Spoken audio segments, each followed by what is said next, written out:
उनको लगता है गवर्नमेंट जॉब इज एवरीथिंग, क्योंकि हेल्प करना, उनकी मदद करना जेन्युइनली बहुत पसंद था। या पैसे भी बन सकते हैं बिल्कुल। कुछ जितने भी डिफेंस अकेडमीज वगैरह होते हैं ना, इनके अलग से नर्सिंग स्टाफ्स होते हैं हर किसी के। जो डॉक्टर नहीं बन पाए वो नर्सिंग करियर चूज कर रहे हैं, ऐसा कुछ होता है? गॉड विद तो जो लड़के होते हैं उनको भी नर्स ही बोलते हैं, फिर सिर्फ लड़कियों को नर्स बोलते हैं? क्योंकि बहुत confuse. They are called as nursing officers. Now they are officers. Department में जब तक मुझे ऑन्कोलॉजी डिपार्टमेंट मिला था, आपको फिर दिल आपका ना एकदम पत्थर वाला करना पड़ेगा, तो अटैचमेंट्स ना हो जाती हैं। मैंने बहुत सारे लोगों से सुना है कि जो हॉस्पिटल्स होते हैं या फिर जो ऐसी जगह होती है जहाँ पे डेथ्स वगैरह हो रही हैं, तो वहाँ पर भूत या फिर ऐसी नेगेटिव एनर्जीज आ जाती हैं, ऐसा भी कुछ होता है क्या? बिल्कुल होता है। हेलो भावना, कैसे हो आप? Hi Hrithik, I am good, how are you? मैं भी एकदम बढ़िया। तो मैं आज अपनी ऑडियंस को बताना चाहूँगा, आज हमारे साथ है भावना, जो कि नर्सिंग प्रोफेशन में है पिछले 5 साल से, तो जानते हैं कुछ उनके बारे में। Let's start. यस। तो भावना, मेरे पास तो बहुत सारे क्वेश्चंस हैं आपसे पूछने के लिए, तो लेकिन मैं सबसे पहले ये पूछना चाहूँगा कि मतलब आपके दिमाग में कब आया कि मुझे एज अ नर्स बनना है, नर्स की पोस्ट पे काम करना है, कब सोचा? ओके, तो Hrithik, first of all thank you very much for inviting me here. I'm so happy and thank you. Lovely studio. मैं first time यहाँ पर आई हूँ. Just congratulations you both, Hrithik and Rupesh, for inviting me here and all the guests. And yes, so by profession I'm a nursing staff and ये जो profession है इसे मैंने choose नहीं किया. Yes, ये by default मेरी life के अंदर आया है. Actually क्या था, मैं 12th तक ऋतिक बिल्कुल confused थी.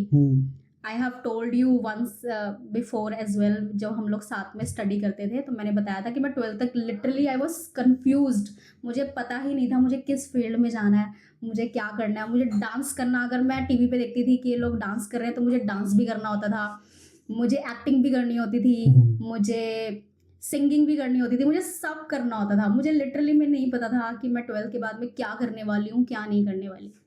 अब नाउ कुछ ना कुछ तो चूज़ करना था. फिर मेरे पेरेंट्स के तरफ से, मेरे मदर के साइड से, जो मेरे मासी लोग वगैरह हैं, उन्होंने मुझे ये चीज़ बताई कि नर्सिंग है, प्रोफेशन बहुत अच्छा है एंड गर्ल्स के लिए बहुत अच्छा है और गवर्नमेंट जॉब बहुत ही आसानी से मिल जाती है. Let me tell you one thing, मैं राजस्थान से बिलोंग करती हूँ, तो राजस्थान में अभी भी गवर्नमेंट जॉब को टॉप मोस्ट प्रायोरिटी पे रखा जाता है. वो बोलते हैं कि अगर गवर्नमेंट जॉब लग गई किसी भी पर्सन की तो वो सॉर्ट आउट है, उनकी ज़िंदगी में, लाइफ में एवरीथिंग इज सॉर्ट आउट. तो ऐसे नर्सिंग मेरे लाइफ में आया, मेरी ज़िंदगी में आया and that's how I chose this nursing as a career. या तो जैसे मुझे लगता है कि ये सिर्फ राजस्थान का नहीं है, जितने भी रूरल एरियाज या तो इवन सिटीज में भी, पता नहीं क्यों, पर ऐसा गवर्नमेंट जॉब को बहुत हाई हियरार्की पे रखा हुआ है. बहुत ऋतिक, बहुत बहुत ही पीक पर. इवन तो अभी भी मतलब इतने सारे स्किल्स आ गए हैं, इतने सारे प्रोफेशंस के बाद में भी हम लोगों के पेरेंट्स, क्योंकि ओल्ड टाइम से वो उन्होंने अपना जैसे जर्नी जैसे रही है उनकी, उनको लगता है गवर्नमेंट जॉब इज एवरीथिंग. मतलब अगर लड़का भी देखना है ना, सरकारी नौकरी ही होनी चाहिए लड़के की, और कुछ नहीं. हमें सरकारी नौकरी चाहिए सो दैट अगर एक पर्सन अगर प्राइवेट जॉब के अंदर है तो दूसरा पक्का होना चाहिए, सो दैट कोई दिक्कत नहीं आए लाइफ के अंदर, है ना. तो यस, ये तो है. तो हम ना, are you really happy with your career? तुम किसी को सजेस्ट करोगी नर्सिंग प्रोफेशन चूज करने के लिए? Of course Hrithik, I am very happy और बिल्कुल मैं सजेस्ट करूँगी. अगर आप लोगों की ऑडियंस में भी कोई भी ऐसे पर्सन है जो काफ़ी एम्पैथी है उनके मन में, एक सेवा की भाव है, जो सेवा करने से पीछे नहीं हटते हैं, और जिनको ऐसा लगता है कि मेरा ऐसा नेचर है कि मैं बहुत ही इमोशनल हूँ, वो लोग बहुत ही आसानी से इस करियर के अंदर आ सकते हैं. क्योंकि मैं कुछ ऐसी टाइप की पर्सन थी, मुझे लोगों की हेल्प करना, उनकी मदद करना जेन्युइनली बहुत पसंद था. So yes, of course it's a wonderful career choice, कोई भी आ सकता है. मतलब ये सिर्फ ऐसा सेवा वाला हिसाब ही है या फिर पैसे भी बन सकते हैं इसमें? या पैसे भी बन सकते हैं बिल्कुल. कुछ ऐसी एक फिगर की हाईएस्ट जितने तक कोई जा सकता है एज अ नर्सिंग स्टाफ? बिल्कुल ऋतिक, अगर आपका किसी भी गवर्नमेंट हॉस्पिटल के अंदर सिलेक्शन हो जाता है सपोज, तो आपकी सैलरी बहुत ही, साथ में पर्क्स, वेकेशंस पे आप जाओगे आपको बहुत ही मस्त मस्त पर्क्स मिलेंगे and with salary, and salary भी बहुत ही जेन्युइन होती है. यानी कि अगर आप गवर्नमेंट नर्स हैं अगर, या किसी भी, एंड इसके अलावा बहुत सारे ऐसे ऐसे भी नर्सेस हैं ऋतिक, जैसे कि एयरफोर्स, आर्मी नर्सेज होते हैं, वो अलग होते हैं. जो अपने नेवी नर्सेज होते हैं, दे आर डिफरेंट. तो अगर इनके अंदर आपका, आप जॉब करते हैं, आपका सिलेक्शन हो जाता है, तो lakhs per month and perks are मतलब अलग से। मतलब ये नेवी और आर्मी इनका खुद का स्टाफ होता है नर्सिंग का और बिल्कुल डॉक्टर का। बिल्कुल बिल्कुल ऋतिक, ये जितने भी डिफेंस अकेडमीज वगैरह होते हैं ना, इनके अलग से नर्सिंग स्टाफ्स होते हैं हर किसी के। और इसके अलावा आप किसी भी गवर्नमेंट हॉस्पिटल के अंदर अगर कोई भी नर्सिंग स्टाफ वर्क करते हैं ना, तो आपकी सैलरी 70 75 80 एंड धीरे धीरे करके वो बढ़ती रहती है एंड पर्क्स आर, वो तो है ही। सो या कोई भी इस करियर ऑप्शन को चूज कर सकते हैं। मुझे कभी कभार पहले ऐसा लगता था कि जो नर्स हैं या फिर जो डॉक्टर नहीं बन पाए वो नर्सिंग करियर चूज कर रहे हैं, ऐसा कुछ होता है क्या? गॉड ऋतिक, ये तो मन की बात बोली है। ऐसा होता है, पता है क्या हम्म, एक्चुअली क्या होता है ना, आफ्टर 12th बहुत सारे लोग ना नीट के लिए प्रिपेयर करते हैं, नीट प्रिपरेशन करते हैं, नीट में किसी का नहीं हो पाता है, तो वो आ जाते हैं कि चलो यार ये नहीं हुआ, और अगर मैं 11 12 साइंस साइड से हूँ तो चलो यार मैं एक नर्स स्टाफ बन जाता हूँ। कुछ लोग तो ऐसे भी होंगे जिनको हमेशा से नर्सिंग में ही जाना था, उन्होंने सोच रखा था जी मुझे तो नर्स ही बनना है। सो यस ऋतिक, बहुत सारे ऐसे लोग होते हैं जिनको ऑलरेडी मालूम होता है कि हमें 12th के बाद में क्या करियर ऑप्शन चूज करना है। देखो मैं तो इस चीज में बिल्कुल भी ठीक नहीं थी, मुझे 12th तक लिटरली पता ही नहीं था कि मुझे कहाँ जाना है। बट अगर आज के जो जनरेशन है जिनको जेनजीज बोलते हैं, उनको इस चीज का मालूम है कि उनको क्या करियर ऑप्शन चूज करना है, तो wonderful, and it's a wonderful career option nursing. तो जो लड़के होते हैं उनको भी नर्स ही बोलते हैं या फिर सिर्फ लड़कियों को नर्स बोलते हैं? क्योंकि बहुत कंफ्यूजन रहती है, लड़कियों को तो हम हाँ एज अ नर्स या सिस्टर, और लड़के को ब्रदर बोले। यस, ब्रदर लड़के को हम ब्रदर बोलते हैं और जो फीमेल स्टाफ होते हैं उनको हम सिस्टर बोलते हैं। और उनको भी नर्स कह सकते हैं कि नर्स है हमारे यहाँ। यस, वो नर्सिंग स्टाफ ही होते हैं, नर्सिंग स्टाफ। और अब तो जो नर्सिंग स्टाफ है उनको चेंज करके और नर्सिंग ऑफिसर्स बना दिया गया, मतलब उनके यहाँ पे टैग होता है तो nursing officers, now they are not called as nursing staff, they are called as nursing officers, now they are officers. मतलब डॉक्टर्स का दाहिना हाथ होता है, उनके उनके सर्जरीज वगैरह में, उनके हर जगह पे उनके साथ होते हैं। मुझे तो लगता था कि सिर्फ लड़कियों को ही नर्स बोला जाता है और लड़कों का तो पता ही नहीं। Not at all. Yes, जो मेल स्टाफ है उनको हम ब्रदर्स ब्रदर्स करके बोलते हैं, जो फीमेल स्टाफ उनको सिस्टर्स बोलते हैं। ये नया था मेरे लिए। भावना, जब तुमने स्टार्ट किया था अपना करियर, जब तुम अपने इनिशियल फेज में थी, तो कुछ ऐसे चैलेंजेस तुम्हें मिले हो कि यार डिमोटिवेट कर देते हैं जो? मैंने ऋतिक बहुत सारे ऐसे चैलेंजेस आए, मुझको लगा कि अभी मुझे बस गिव अप करना है, I don't want to do this field, I don't want to do this work at all. मतलब working hours, specially working hours एक नर्स स्टाफ के इतने ज्यादा होते हैं ना कि मैं बता नहीं सकती। मतलब 6 आवर्स की अगर आपकी शिफ्ट होती है तो 7 7 8 and a half आवर कब हो जाते हैं आपको पता नहीं चलता है। एंड सेकंड थिंग इज कि अगर दूसरे नर्सिंग स्टाफ डिपार्टमेंट में जब तक आते नहीं है तब तक आप अपना डिपार्टमेंट छोड़ नहीं सकते। व्हाई? बिकॉज वो जो 10 पेशेंट्स हैं ना वहाँ पे, उनकी रिस्पॉन्सिबिलिटी आपके ऊपर होती है, you are the only one staff. एक डिपार्टमेंट में let me tell your audience कि एक नर्सिंग स्टाफ के ऊपर कुल मिला के 8 से 10 और कई बार तो 12 पेशेंट्स होते हैं। तो जब तक वो 12 पेशेंट्स का सारा जो हिस्ट्री है वो दूसरे नर्सिंग स्टाफ को नहीं बता देते हैं, जो पहले वाले नर्स स्टाफ है। सपोज करो मैं नाइट शिफ्ट पे थी अभी, नाइट में जो चीज हुई, कोई एडमिशन के लिए आए, कोई डिस्चार्ज हुआ, किसी को क्या मेडिसिन गई, क्या नहीं गई, क्या क्या उनका सारा चीजें थी, medications and all, nursing staff जब तक मॉर्निंग वाले शिफ्ट में नहीं आ जाते और जब तक हम उनको पूरा का पूरा हिस्ट्री नहीं, हैंडओवर नहीं दे देते हैं, तब तक हम उस डिपार्टमेंट को लीव नहीं कर सकते हैं। इट्स अ बिग चैलेंज, क्योंकि मैं कई बार लेट हुई हूँ, मेरी 8 बजे तक शिफ्ट होती थी, मैं कई बार तो 10 बजे तक निकली हूँ। इतना ह्यूज क्या नाम है पेशेंट्स क्राउड होता है, बहुत सारी चीजें होती हैं। उसके बाद में एट द सेम टाइम हमें वाइटल्स लेने होते हैं, बीपी शुगर चेक, ये वो वगैरह वगैरह। सो लॉट्स ऑफ चैलेंजेस रहते हैं, बहुत बहुत टाइम इशू। एंड इसके अलावा डॉक्टर्स के साथ में आपने सर्जरीज वगैरह सुनी है? हाँ। बहुत हो जाता है। जब मैं स्टार्टिंग में ऋतिक इस करियर के अंदर गई थी ना, मुझे ऑन्कोलॉजी डिपार्टमेंट मिला था, कैंसर डिपार्टमेंट होता है, onco means cancer. Hrithik, I have seen patients like OMG, मैं कांपने लग जाती थी, मुझे वॉमिटिंग जैसा फील होने लग जाता था। It's a breast cancer, thyroid cancer, lung cancer, ऐसे ऐसे पेशेंट, उस कैंसर सेल्स को देख पाना इतना इतना भयानक हो जाता था कि मैं अभी बिल्कुल बयान नहीं कर सकती हूँ कैमरे के सामने। इसके अलावा बहुत चैलेंजेस थी, क्योंकि अभी स्टार्टिंग में मुझे आई वाज़न्ट अवेयर अबाउट कि क्या होने वाला है, क्या नहीं। तो हुँ, इतने चैलेंजेस होते थे, एकदम से ओटी में जाना होता था, उसके बाद में कोई केस चल रहा होता था, और वी हैव टू सी, हम डॉक्टर्स के सामने यहाँ-वहाँ भाग नहीं सकते हैं, छुप नहीं सकते हैं, हाइड नहीं हो सकते और हैं। सब कुछ नया था उस टाइम पे, पहली बार हो रहा है। बिल्कुल, बिल्कुल ऋतिक। स्टार्टिंग में तो if you chosen this career, my God! आपको फिर दिल आपका ना एकदम पत्थर वाला करना तो पड़ेगा। आप ना ये तो हो गई चैलेंजेस की बात बट वहाँ पर कुछ गुड मोमेंट्स भी होंगे, कुछ ऐसी चीज़ें जो आपको शेयर करनी हो, कुछ अच्छी बातें?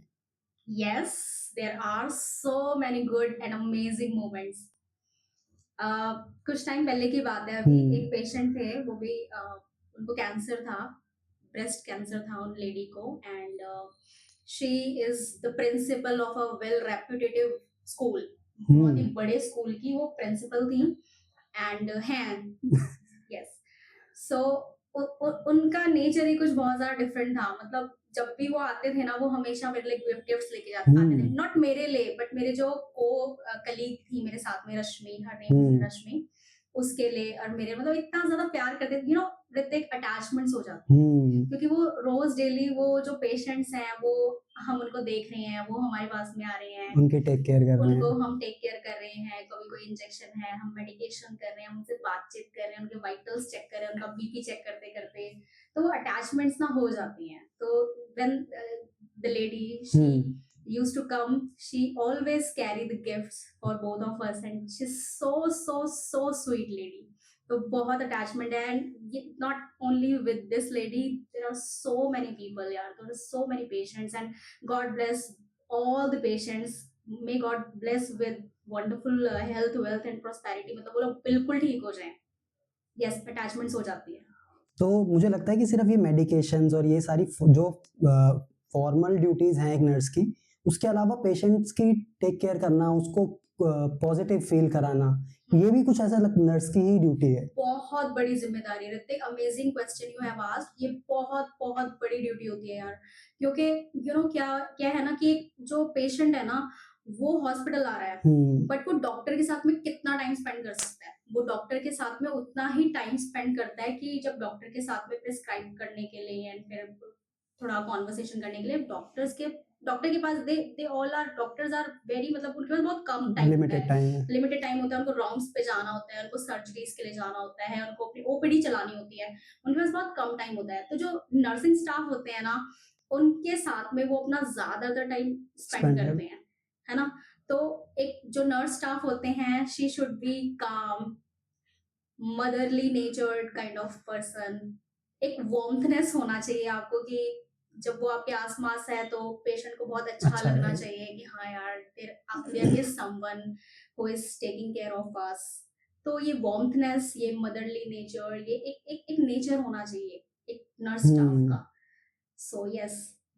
तो ये मतलब सभी लोगों का ऐसा नेचर तुमने फ़ील करा है या फिर कुछ लोगों का ऐसा नेचर कि भाई हाँ, वेलकमिंग है, वो भी तुम्हें अच्छे से ट्रीट कर रहे हैं अगर तुम उन्हें अच्छे से ट्रीट कर रहे हो? ऋतिक, क्या होता है ना, बहुत सारे ऐसे पेशेंट्स होते हैं, for example I was talking about onco patients, hmm, cancer patients के लिए मैं बोल रही थी, and not only cancer patients, liver cirrhosis, ये किडनी पेशेंट्स जिनके डायलिसिस होते हैं, या हुँ, जो भी बहुत ही इलनेस, बहुत ही मेजर डिजीजेस से गुजर रहे होते हैं, मैं सबके लिए बात करती हूँ। सी, क्या होता है ना, patient is already in very pain, यार वो हुँ, बहुत स्ट्रेसफुल लाइफ जी रहे होते हैं। तुम सपोज करो ऋतिक, कोई पेशेंट है, वो ऑलरेडी उसको कैंसर है, सोचो उसके दिल पे, उसके मस्तिष्क पे, उसके मानसिकता पे क्या चल रहा होता है, उनकी फैमिली मेंबर्स पे क्या चल रहा होता है, एक यू नो। नेगेटिविटी खुद ही तो आ रही है। अगर कोई भी पेशेंट है, सपोज करो कि हुँ, अगर वो चिड़चिड़ा हो रहा है, तो एज ए नर्स स्टाफ आपको कभी भी किसी भी पेशेंट के साथ में चिड़चिड़ा नहीं होना है। आपको हमेशा एक पॉजिटिव एनवायरनमेंट अपने आसपास रखना है। You should be so kind, so humble, so gentle, so positive, कि जो दूसरा पर्सन भी आ रहा है ना, आपकी वो उस नेचर को देख के आपसे प्यार भी नहीं हो जाए उसको, बट वो खुद पॉजिटिविटी से भर जाए। हमें उनको हमेशा मोटिवेट करना है, इंस्पायर करना है उनको हमेशा। वी शुड नॉट, मतलब पता नहीं क्या वो किस स्टेजेस से फील कर रहा है, कैसे-कैसे वो अंडर मेडिकेशंस, ऐसे-ऐसे स्टेरॉइड्स होते हैं ऋतिक, जो वो स्टेरॉइड्स होते हैं ना, वो हार्मोनल चेंजेस इतना ज़्यादा अप एंड डाउन रहता है ना उनके हुँ, बॉडी में, उनके आस-पास। तो अगर कोई भी ऐसे पेशेंट है, सपोज करो कोई भी ऐसे पेशेंट है, वो चिड़चिड़ापन कर रहे हैं, वो शाउट कर रहे हैं here and there, shouting and all, प्यार से ही बात करनी है। Okay sir, we are there with you and बताइए आपको क्या दिक्कत हो रही है, बहुत ही प्यार से, बहुत ही जेंटली उनको, एक बच्चे की तरह, क्योंकि वो एक बच्चे की तरह उनको फील कराना है हमें। So that's a responsibility of a nurse staff. मुझे खुद I can still feel the positivity in this room. Thank you. So Bhavna, अभी हम बात कर रहे थे कैंसर पेशेंट्स के बारे में, वैसे मुझे थोड़ा अजीब लग रहा है पूछते हुए, बट क्या सभी कैंसर पेशेंट जो हॉस्पिटल में आते हैं वो क्या सभी अच्छे से वापस घर जा पाते हैं, या फिर कुछ उसमें पॉजिटिविटी रेट क्या है, मतलब मैं ये पूछ रहा हूँ उसमें। Very nice question Hrithik. Actually ये वेरी करता है ऋतिक, बहुत सारे ऐसे पेशेंट्स होते हैं बहुत अच्छे से ठीक होके जाते हैं, एंड हमारी तो परमेश्वर से ये प्रार्थना होती है कि जो भी हॉस्पिटल में आ रहे हैं, क्योंकि it's a very very very deadly disease, हम सबको यही पॉजिटिविटी स्प्रेड करते हैं कि सभी लोग अपने घर सुरक्षित जाएं, पॉजिटिविटी के साथ में जाएं, ठीक हो जाएं। बट ये ना पेशेंट्स के ऊपर डिपेंड करता है ऋतिक ज्यादातर। पेशेंट्स के ऊपर कैसे? उनका स्टेट ऑफ माइंड ऐसा है ना कि मुझे ठीक होना है, कोई नहीं रोक सकता, not a doctor, not a nurse staff, not a medications, not a radiation therapy, not a that chemotherapies, नहीं, वो ठीक होगा, हर चीज उसके ऊपर काम करेगी अगर उसका स्टेट ऑफ माइंड ऐसा है। सपोज करो दो पेशेंट्स को हम लेते हैं ऋतिक, एक पेशेंट है जो हर चीज में मोटिवेटेड, एंथुसियाज्म के साथ में, वो दवाई भी खा रहा है, अरे मुझे तो ठीक होना ही है, doctor is very kind, doctor Sharma को अगर मैं दिखा रहा हूँ, is one of the best doctors of the country, तो वो इस पॉजिटिव के साथ के थैंक यू डॉक्टर, एंड वो दवाई ले रहा है बहुत अच्छे से, वो सुबह सुबह उठ रहा है, ठीक है यार, थैंक यू गॉड, परमेश्वर के ऊपर भी उसको ट्रस्ट है, ट्रस्ट के साथ वो सारी चीजें कर रहा है। एक वो पेशेंट है। एक दूसरा पेशेंट ये है कि बिल्कुल लो वाइब्रेशंस के अंदर है, बिल्कुल लो एनर्जी के अंदर है, वो दवाई भी ऐसे सोच के ले रहा है कि पता नहीं मैं ठीक हो पाऊंगा कि नहीं, मेरा क्या होगा, मेरे पास में तो 2 ही महीने हैं, 6 महीने बाकी हैं, हालांकि उसके पास क्या पता 6 साल हो, लेकिन उसने पहले से अज्यूम कर लिया, अपने स्टेट ऑफ माइंड में ऐसा कर दिया, मेरे पास तो टाइम है ही नहीं, जाना ही है, ऐसा डीमोटिवेट, डीमोरलाइज्ड, कोई एंथुजियाज्म नहीं है बॉडी में, कोई वो चीज नहीं है, एक स्पार्क नहीं है, कुछ नहीं बोल तो सकते। ये सारा हमारे दिमाग का वेरी है। बिल्कुल, state of mind is very very very, it बहुत मेजर रोल प्ले करता है। अगर आप यहाँ से फिट हो ना, आप होके रहोगे, फिर कोई नहीं रोक सकता आपको। Okay Bhavna, so I have a rapid fire round for you. So मैं कुछ क्वेश्चंस पूछूंगा आपसे, and there will be 2 options, you have to choose one. Yes. Okay, so coffee और tea during your night shifts? चाय। Always tea? Always always. मेरा भी यही है, masala chai is my favourite. Same here. Okay, so what's the most used phrase during your duty? बहन तू चली जाना। जब भी कोई पेशेंट मतलब कॉल बेल प्रेस करता है और उसके बाद में मतलब भी उसमें सो टायर्ड, अरे यार अभी तो आई थी उसके रूम से, यार तुम चले जाना प्लीज, चले जाना प्लीज, देख लेना जरा, देख लेना। इससे सारी नर्स स्टाफ जो होंगे वो रिलेट कर पाएंगे। बिल्कुल रिलेट करेगी, डेफिनेटली करेगी। Okay, so what's the most stressful thing? Stressful part is paper work, I don't like paper work, इतना सारा कुछ लिखना होता है, बीपी, पल्स, ऑक्सीजन, ये वो, respiration rate, twice, thrice, 4 times a day. I hate. I just don't like. Okay, there is one more question. What's the best compliment you have ever get? Lots of compliments regarding my lipstick कि आपकी lipstick shade बहुत अच्छी लग रही है sister, ये कौन सी lipstick लगाया, कौन सा ब्रांड लगाया, क्या ये शुगर है, क्या ये मैट है, क्या ये मेबलिन है, क्या ये, my God, so many compliments. But I like the most is there is one lady, she told me कि आप मेरी बेटी की जैसे दिखती हो, बहुत अच्छा लगा, ऐसे बहुत सारे कॉम्प्लीमेंट्स आते हैं, तो I really touching my heart, really touch the heart. So the last question, Bhavna. So if you were not a पढ़ के फिर उधर देख के, हाँ, start. Okay, so the next okay Bhavna, so last question. If you were not a nurse, so अभी आप किस प्रोफेशन में होते? ओके, अगर मैं एक नर्स नहीं होती तो मैं एक ब्यूटी इंडस्ट्री में होती आज। That we can see. Yes. And second more option is मैं एक मोटिवेशनल स्पीकर होती, क्योंकि मैं बहुत बोलती हूँ, बहुत talkative, I talk a lot, मेरे तो पेरेंट्स चुप हो जाते हैं, वो हाथ जोड़ लेते हैं, प्लीज भाई जाओ घर से बाहर निकालो इसको, तभी वो मेरी शादी के लिए निकालो इसे, निकालो इसे।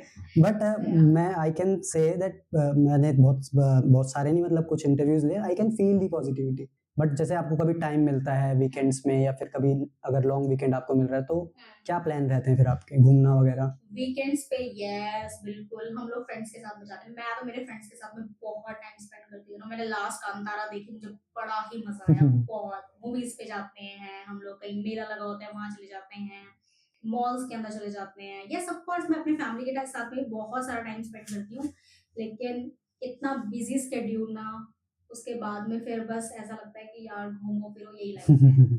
तो एंड कोई सबको घूमना चाहिए यार आज की डेट में। ट्रैवलिंग इज एवरीथिंग, घूमो फिरो, एंजॉय करो, just relax your life, just it's a wonderful life, just go ahead and just chill with your family and friends. कोई ऐसी ड्रीम डेस्टिनेशन आपकी कि भाई हाँ यहाँ तो जाना ही है? मैनी सो मैनी ड्रीम कोई एक। डेस्टिनेशंस। मालदीव्स, क्योंकि वहाँ पे पानी बहुत है, मुझे पानी वाली जगह बहुत पसंद है Hrithik. Like you are the beach person. Yes you can say Maldives, वहाँ पे पानी एकदम ब्लू ब्लू होता है, बहुत ही सब तरफ समुद्री समुद्री, बहुत अच्छा लगता है। So do you also like parties, dance, music, ये सारी चीज?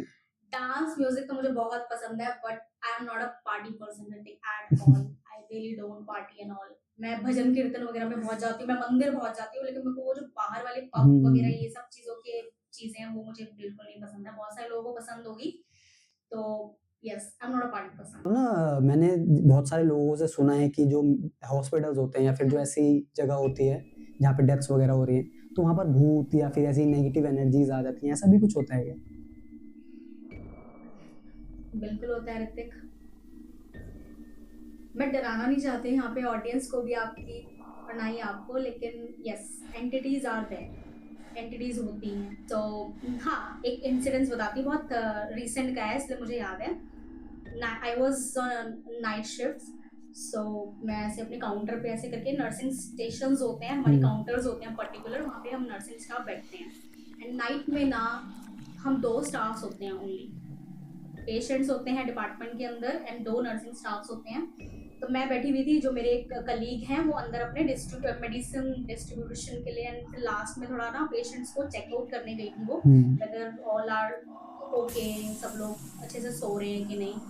शी वॉज आउट देयर, मतलब inside the rooms, I was outside. So मेरे जस्ट नर्सिंग काउंटर के इधर से ना एक गैलरी निकल रही है। तो मुझको ना, एंड टाइम मिडनाइट में भी कह सकते हैं कि 11-12 बजे के बाद का ही टाइम था।